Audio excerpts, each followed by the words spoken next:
Welcome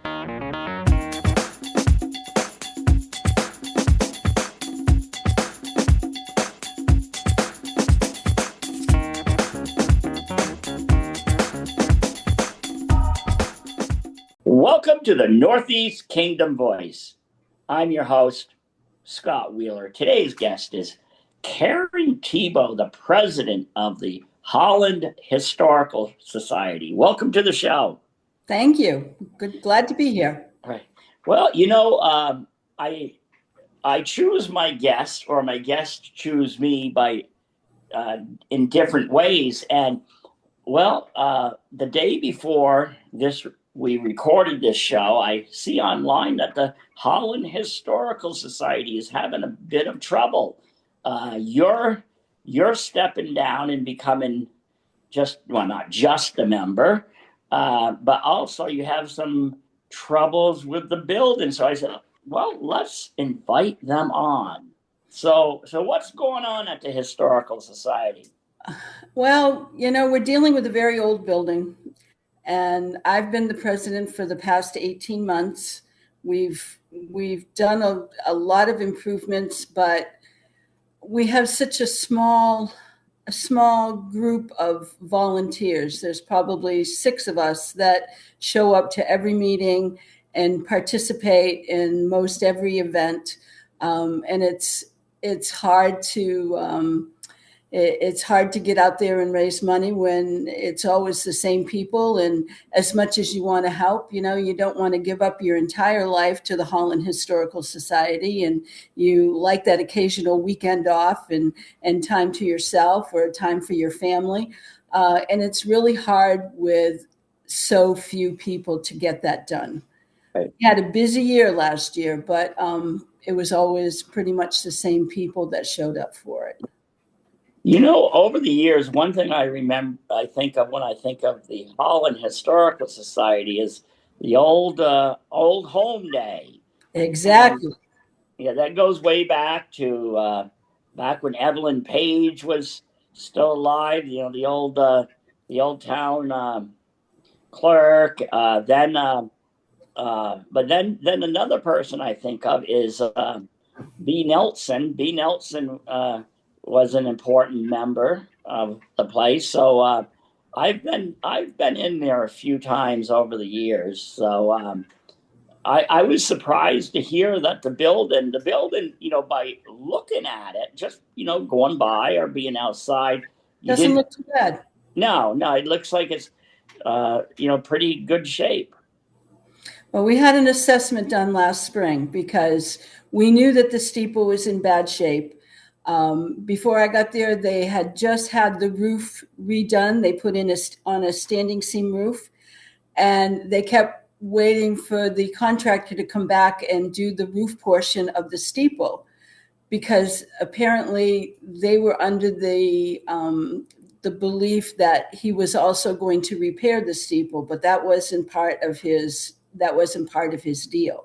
So he said he would finish roofing when the steeple was repaired. So I was new. There was a couple of other new people, and we're all looking at each other going, we don't understand what's going on.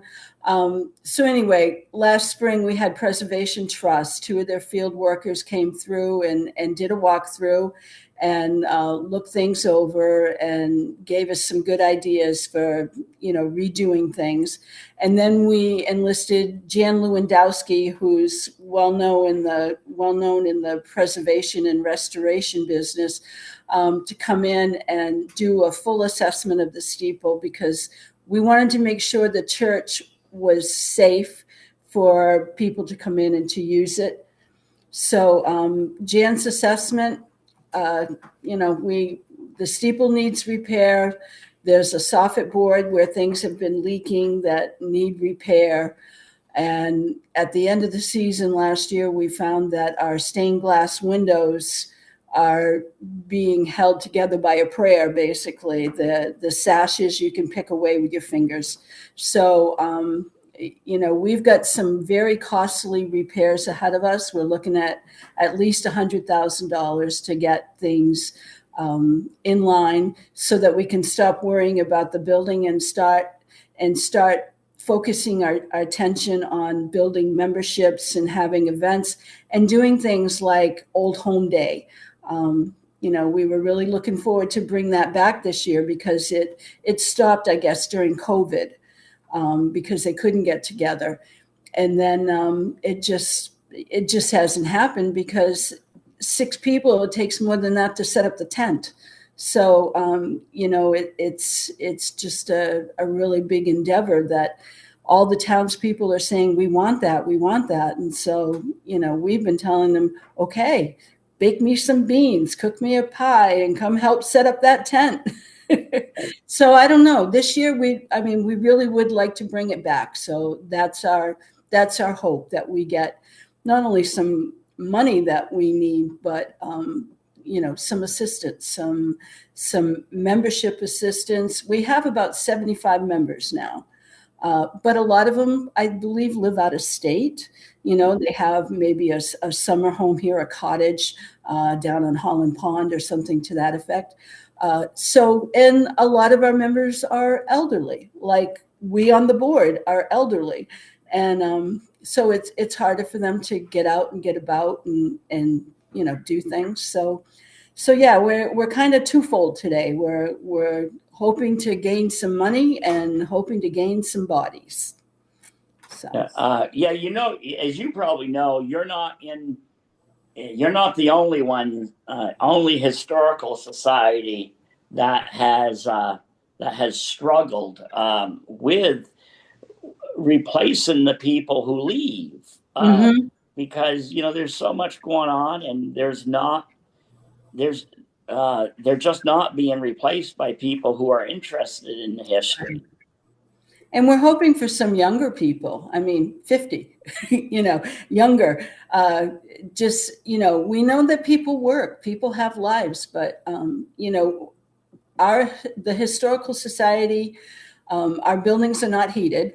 So we meet from May to the very beginning of October at the latest. So we have our winters to contemplate and figure out what we want to do for the following year. So it's a once a month meeting for 6 months, and then join in, help us with choose an activity, choose an event, help us put it on. Right. When was that building built, and what church was it again? That's the West Holland Congregational Church. It was finished in 1854. So it took them, I think, about 10 years to complete the building because they had to raise funds in between and all the work that they had to do. And they were a good, viable church. 1854, their last service was 1954, 100 years later. Their numbers dropped, their pastor retired. People just didn't seem to be interested in keeping that church going. So they kind of sat back and waited a while. In 1962, they held their first, they called it Old Home Sunday. And they put that on in 1962, hoping to generate interest to, get the church up and going again. Unfortunately, that didn't happen for them. So the church was closed up, and it stayed closed up until the Historical Society was formed in 1973. Right. So the Historical Society took about a year. They banded together. Some people got together and decided that the church was worth saving. So they went out and they talked with the remaining member owners of the church, and it was deeded to the Historical Society, and that's when we all started. I can't recall how many. Holland used to be a real happening place because it was, had the logging industry. I can't remember how many schools it once had, the one-room schoolhouses. So I have to assume there's been I don't know how many churches Holland has ever had, but. Yeah, I'm not sure of those numbers either. I think that there were at least 4 schools. There was one for each area. They had logging, they had more than one mill, they had a creamery. So you're right. There was, I believe that there was a small store. So there was a lot going on, and then it faded. People moved away, people passed away, and buildings burned. I think that's what happened to the creamery. It burned. So and they weren't replaced. They weren't rebuilt. And then you have a bit of a colorful history, being a border community. You had it was a well, it still is an important community for smuggling It across the is. border during Prohibition, 1920 to 1933. It was you go through the old newspapers of the time, and there were plenty of high-speed chases through the community. And what I found interesting, because I've written 2 books on Prohibition, Holland was one of the last 5 communities to officially become wet. Ah, As in, yes. it wasn't. It was technically a dry community as far as selling it, at least, until recent years. Now, I don't know if that was by design or an oversight, but they didn't have a store anyways at the Right. time. But yeah, it was one of the last dry communities in Vermont. And we still don't have a store. No, So, no. we still have to go into Derby Line if you want to buy a 6-pack on a hot summer day. So, or Morgan. So yeah, it's interesting. So we're no longer a dry town, but we have no one that sells it. We have no store. I, I had wondered. I know there was some speculation when they decided to go wet that maybe there was a brewery going to be built in Holland, and I don't know if that ever happened, but Not to my knowledge, no. right. Um, one of the famous people out of there is Horace Tabor, the Silver King of the West, once one of the world's richest men. He was born there in the 1800s. And as the story goes, he didn't much care for his stepmother. And make a long story short, he ended up settling in Colorado, and he became a very well-known. Well, he was a storekeeper. He used to do what they call grub staking the miners, as in he would supply them with their, he got a percentage, and he became a very, very wealthy man. He married a woman named Baby Doe. They had the Ballad of Baby Doe. But then a series of things happened. Is he got a roving eye and ran off on Baby Doe. But then the market, the silver market, crashed, and by the time he died, he went from this one of the world's richest men to he was a postal clerk in a post office there. But I've been to his town, which was Leadville, Oh, and everywhere you turn, there's the Tabor name. He's honored out there. He's Denver, I believe. Leadville's a rustic little mining community that has shrunk by a few tens of thousands of people since Horace's days. And then I believe there's the Tabor Opera House there wow. in Leadville, and that's a very rustic place. And I don't know if Denver has also things named after Horace. And they used to have, I don't know if the Tabor Opera House is still there too or not. Interestingly, is as the story goes, Evelyn Page's sugar house that she and her, they're both gone now.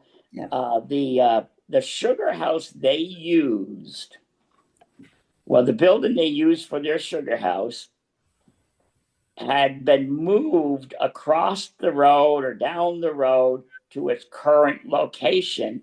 Well, that was the birthplace of Horace Tabor.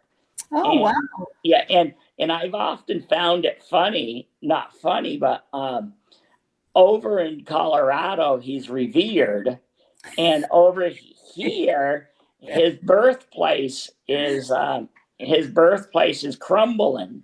Yeah, I Uh, should check. but the but yeah, so that's a little bit of that's one little story that came out of Holland, Vermont, and And there we are do have some artifacts from the Tabor family. I right. can't remember what they are right now. I've been studying the catalog and trying to match things up, and there are some things there. I know we have some pictures. So yeah, that's pretty cool. I need to look into that to Leadville and see what I can find, and maybe bring a little modern day back to Mr. Tabor, and supplement his Right. portion at the Historical Society. And let me know, because I when I was there, I took all kinds of photos of his mine. Oh, cool. His house still stands.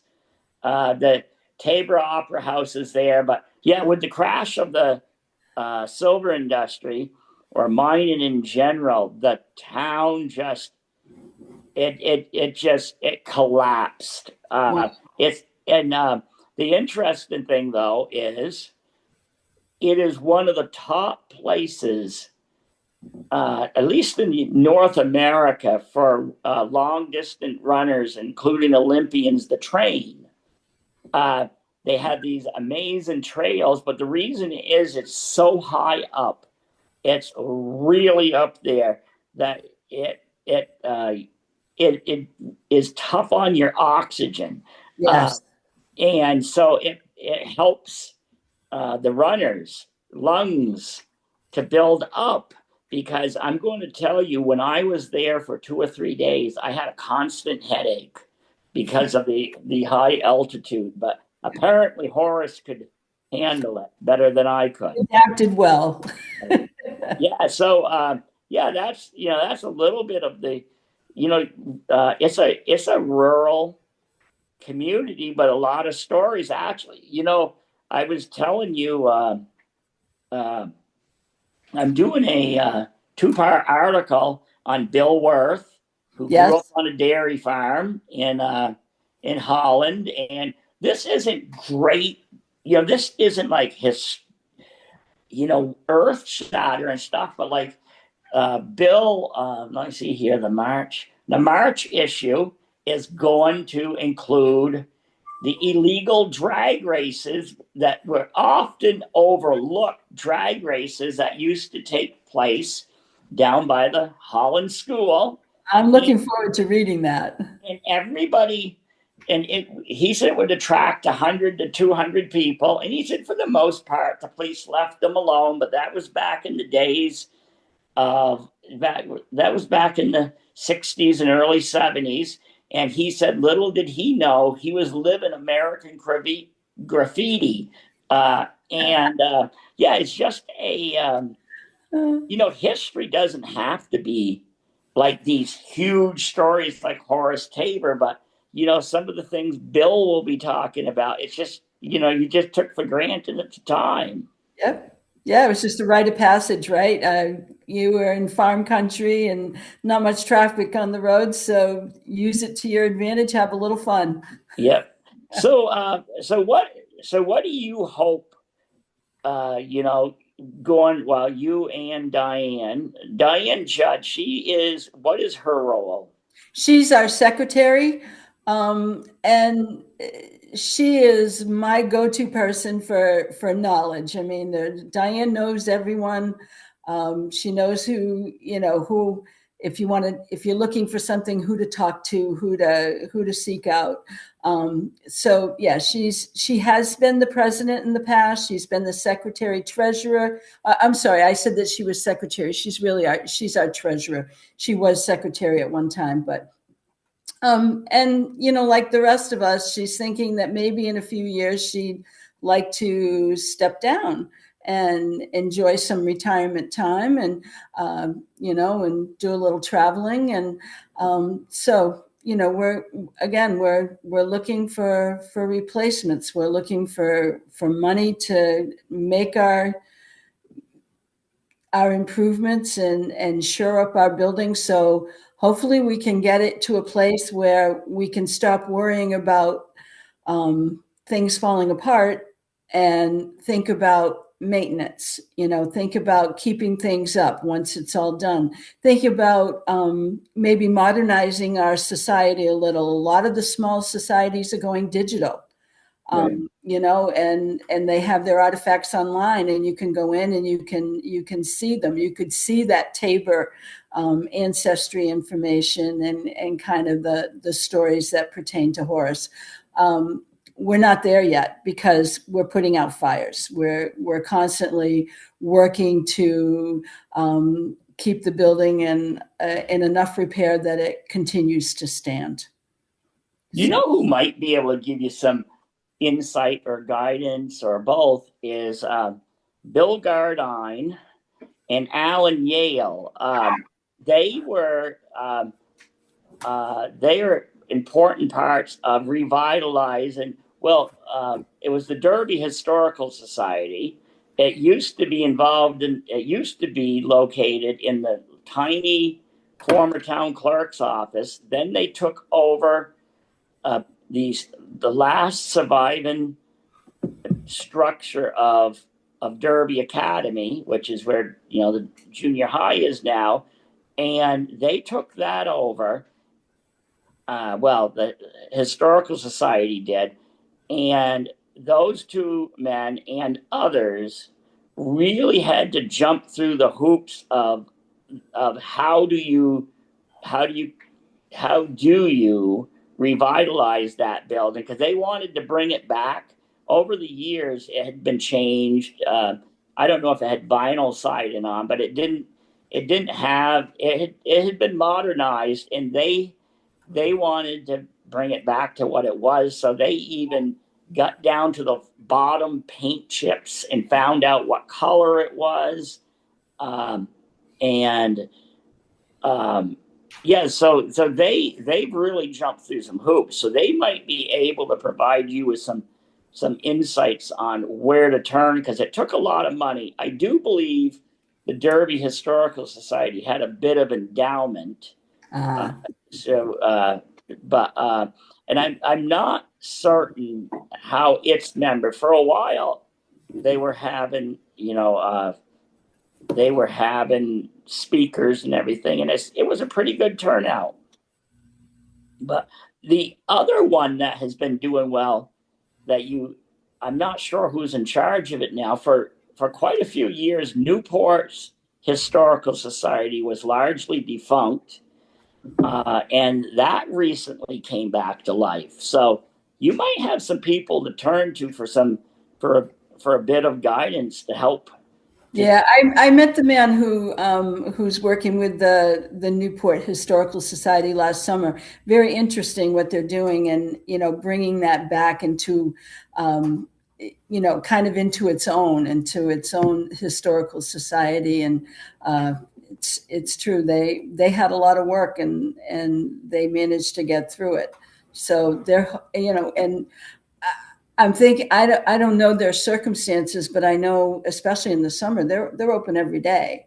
And we struggled to be open one afternoon a week last summer with 6 people, to be there and to be open, so that we had some continuity, so that people could say, oh, it's Wednesday. We could go to the Historical Society today and poke around and see what they got. It wasn't such a big deal. I mean, we didn't get that many people, but we tried to align ourselves with Derby and with Charleston and Morgan as to what hours they were open, so that somebody could make a trail and start at one and go on from one to the other. So now that's a good idea. And I have found over the years, at least from a researcher, the old stone house is very approachable. And you know, they've had a long history of having some good executive directors, and the current one is a Derby native, Krista Berry, and there's another possible contact person of just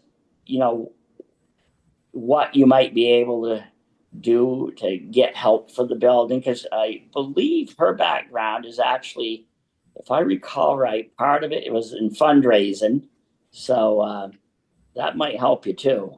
Yeah, we tried a few things last year. We had a raffle. We held a yard sale where we rented tables. We had a car show. We had an open house. Um, we raised. It's pitiful. I mean, we worked really hard, and we only raised about $3,000. So it sounds to me like you need a series of things. You need more members, Yep.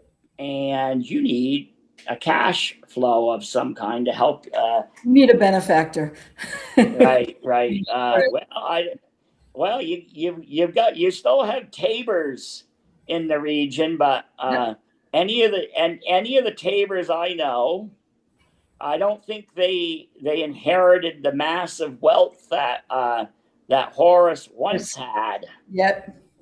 So, but that's how come I decided to invite you on, just because we're kind of in the same business. You folks preserve your history and artifacts. I preserve it through words and such. No, So, we're very happy to be here and to be able to tell our story, to let people know, where we are, what we're thinking. We sent emails to all of our members and just let them know, where we are. We need help, and if maybe you don't want to serve, but maybe you have a family member, right, a child or a grandchild or a niece or a nephew, just so that we can do the hard work, but we need some people to help with that.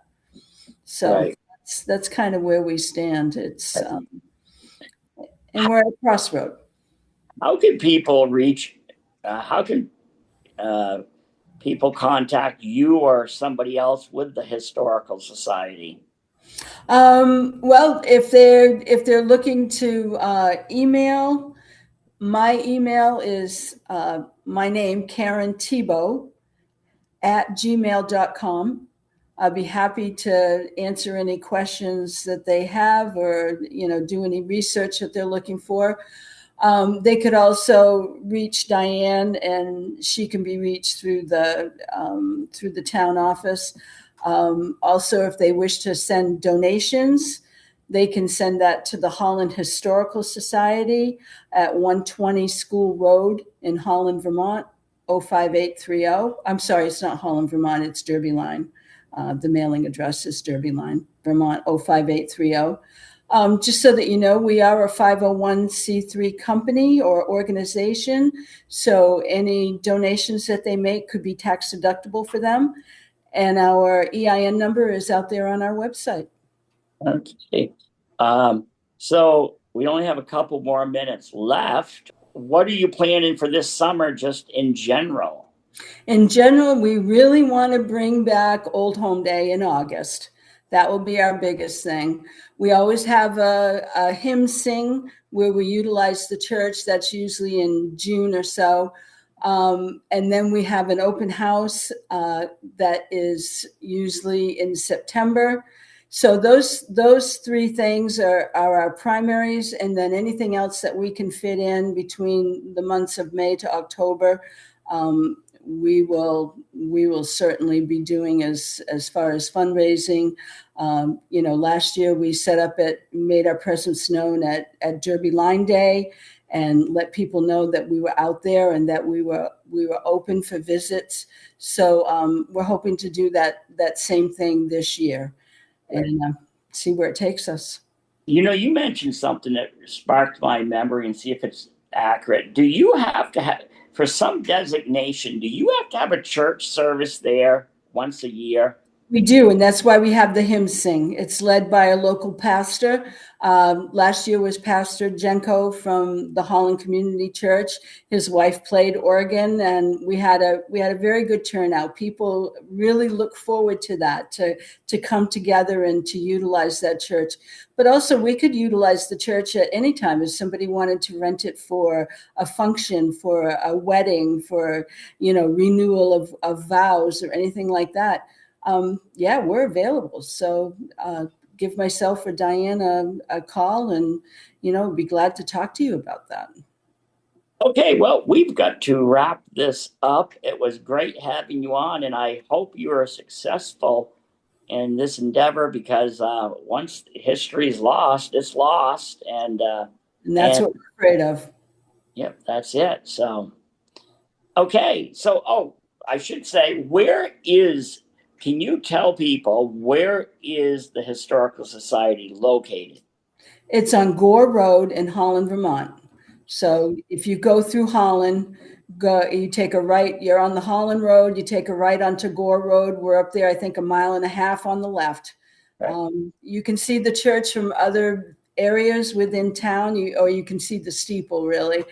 So it's kind of nice, especially in the fall, to look out there and see that steeple amongst all the red and orange leaves. It's very pretty. Okay. Again, thank you. Thank you, Scott. It was a pleasure. And thank you to the viewers for tuning in to another segment of the Northeast Kingdom Voice.